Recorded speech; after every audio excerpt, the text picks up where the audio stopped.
নমস্কার, বাংলার মুখ চ্যানেলে আপনাকে স্বাগত জানাই। বলিউডের কাপুর সাম্রাজ্যের আদুরে ছেলে ছিল চিন্টু। ছোট থেকেই মাতিয়ে রাখতেন পরিবারের সকলকে। দাদু পৃথ্বীরাজ কাপুরের চোখের মণি ছিলেন তিনি। ঋষি কাপুর 4ই সেপ্টেম্বর 1952 সালে মুম্বাইয়ের চেম্বুর এলাকায় একটি পাঞ্জাবি হিন্দু পরিবারে জন্মগ্রহণ করেছিলেন।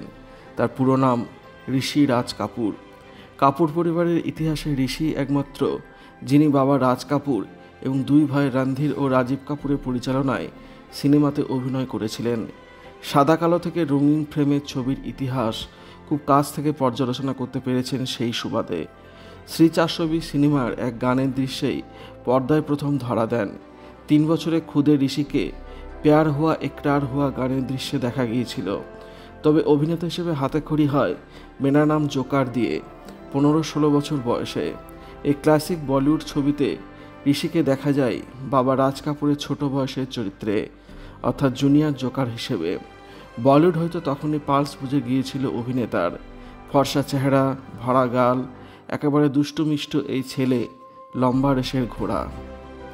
এরপর 7-এর দশকে বাবা রাজ কাপুরের পরিচালনায় ববি সিনেমায় মূল চরিত্রে নায়ক হিসেবে আত্মপ্রকাশ করেন।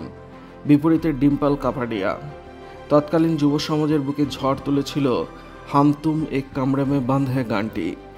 বাবা রাজ কাপুরের কড়া নির্দেশ ছিল গানের দৃশ্যে শুটিংয়ে গলা ছিঁড়ে গাইতে হবে, যাতে দেখে লিপসিং তা বোঝা না যায়। বলিউড তখন সবাই চার্মিং চিন্টু বলেই ডাকত।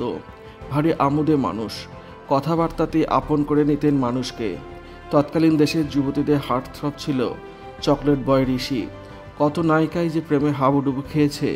শোনা যায় ববি সিনেমার পর ডিম্পল কাপাডিয়ার সঙ্গে একটি সম্পর্ক তৈরি হয়েছিল, কিন্তু বেশি দিন স্থায়ী হয়নি। টিনা মুনিমের সঙ্গেও সম্পর্ক তৈরি হয়েছিল অভিনয় করতে গিয়ে। শ্রীদেবীর বিপরীতে অভিনয় করেছেন, তেমনি জুহি চাওলা, মাধুরী দীক্ষিতের বিপরীতেও তাকে দিব্যি মানিয়ে যেত। প্রযোজক পরিচালকরাও তাই বয়সের ফারাক নিয়ে ভাবতেন না খুব একটা। আসলে একটা বয়সের পরে এসেও শরীরে বার্ধক্য এলেও মনে প্রাণে আগাগোড়ায় শিশু সুলভ, সহজ সরল, স্পষ্টবাদী ছিলেন ঋষি কাপুর।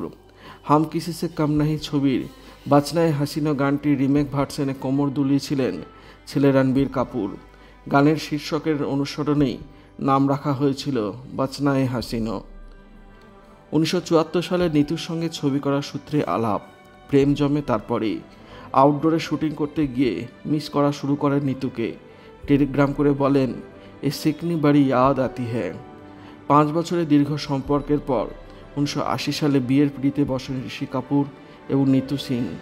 অভিনয় জীবনের সেকেন্ড ইনিংসে 102 নট আউট, ডি ডে থেকে মুল্ক, অগ্নিপথ, দোদুনি 4, রাজমা চাওলে অভিনয় করেছেন। তার সঙ্গে প্রযোজক পরিচালক হিসেবেও নাম লিখিয়েছিলেন ঋষি। ভারতীয় চলচ্চিত্রের ইতিহাসে অন্যতম মাইলস্টোন প্রোডাকশন হাউস RK ফিল্মসের ব্যানারে শেষ মুক্তিপ্রাপ্ত ছবি আব লট চলে পরিচালনা করেছিলেন ঋষি কাপুর। ঐশ্বরিয়া রায়, অক্ষয় খান্না অভিনয় করেছিলেন।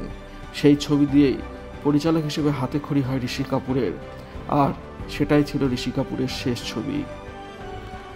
2017 সালে কাপুরস অটোবায়োগ্রাফি খুল্লাম খুল্লা ঋষি কাপুর আনসেন্সার্ড বইয়ে বাবা রাজ কাপুরের একাধিক নায়িকার সঙ্গে সম্পর্ক জড়িয়ে পড়ার কথা প্রকাশ্যে এনেছিলেন ঋষি। ছেলেকে বলেছিলেন বিয়ে দেখে যেতে চায়। এটাই ছিল শেষ ইচ্ছা ঋষি কাপুরের। ঠিক ছিল এই ডিসেম্বরেই রণবীর কাপুর এবং আলিয়া ভাট বিয়ের পিঁড়িতে বসবেন। এত সব গুঞ্জনের মাঝেই চুপি চুপি কাপুর পরিবারের অন্দরে তোড়জোড় শুরু হয়ে গিয়েছিল, যাতে ঋষি অন্তত বিয়েটা দেখে যেতে পারেন। কিন্তু শেষ রক্ষা আর হলো না। ছেলের বিয়ে দেখে যেতে পারেননি ঋষি কাপুর। ভিডিওটি আপনার কেমন লাগলো কমেন্টের মাধ্যমে লিখে জানাবেন, আর অবশ্যই চ্যানেলটি সাবস্ক্রাইব করবেন। ধন্যবাদ।